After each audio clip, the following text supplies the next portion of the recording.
Jey Uso battled against every obstacle thrown his way, and yet, it was the one thing he never saw coming that ultimately sealed his fate: the betrayal of his own brother, Jimmy. Hold on to your popcorn, because this one's a marathon, and if you're catching this on Instagram or Facebook, head over to YouTube for the full deal. Our main event super kicker, Jey, stepped into SummerSlam with a mission to turn impossible into I'm possible. But sometimes, even the mightiest efforts fall short. The match kicked off slow, just as expected when dealing with the tribal queef himself. He dished out his usual dose of smack talk, taking control of the crowd and making them despise him even more. It's all part of his master plan, keeping them so invested in his downfall that his championship reign just keeps on growing. Every detail in this showdown was meticulously crafted, from Alfred protecting that lei from the ref's grasp to Roman's whispered promise to Jey, and even that table Roman set up, which would play a pivotal role in the finish nearly 20 minutes later. Jey came oh so close to victory, landing a super kick and an Uso splash, only for Reigns to kick out.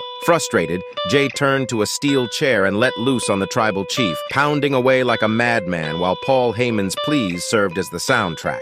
He even unearthed a leather strap from under the ring, lashing it across Roman's back. A heap of chairs piled up in the ring, and it was Reigns who wielded them, slamming down with a powerbomb for another near fall. As expected, both men wove their narrative with finesse. The match itself might not have been revolutionary, but their storytelling prowess and execution made it a knockout success. Yet, Roman always has an ace up his sleeve. Enter Baby Umaga, doing what he does best. Strangely enough, this even made me think Jey could pull off an upset. Solo's unexpected appearance, his involvement in the match, had me leaning toward Jey defying the odds, especially when the commentators kept telling us about Roman's imminent victory. Jey waged a war against both opponents, standing tall for a moment. In that instant, it felt like I'd stepped into a different Spider-Verse where Jey's victory was within reach. Roman speared Solo, causing a rift between them, and later, Solo got super-kicked into oblivion. Jey delivered payback in the most brutal fashion, crashing onto his little brother through the commentary table, much like he did to Jimmy. It was a statement of brotherly love and dominance, a moment that made Jimmy's betrayal even more gut-wrenching. At this juncture, Jey had Roman on the ropes, but then, super kicker number 2 crashed the party, serving up a fatality super kick that made Jey's teeth rattle like a tambourine.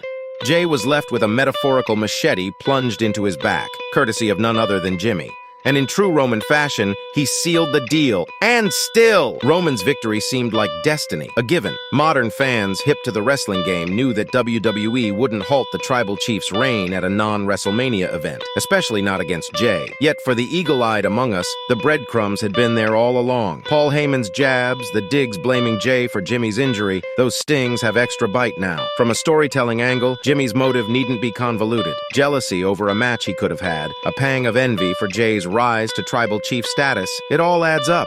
Heck, one could argue that Jimmy's peeved Jey focused more on the throne than on him. This shocking twist opens the door to a world of possibilities. Maybe it unfolds at Payback on September 2nd. Maybe they stretch it all the way to Mania. There's even room for Hobo to step in, and who knows, Zayn might need a tag team partner since KO's out of commission. All these paths are on the table, each one potentially leading to a clash with Roman at WrestleMania. The mini-feud with Solo could be riveting, and maybe Jimmy gets his one-on-one shot too. All these questions proves this match's worth. Though we got a lot keeping up with the Bloodline Dashians and why this is the best story ever told in WWE history.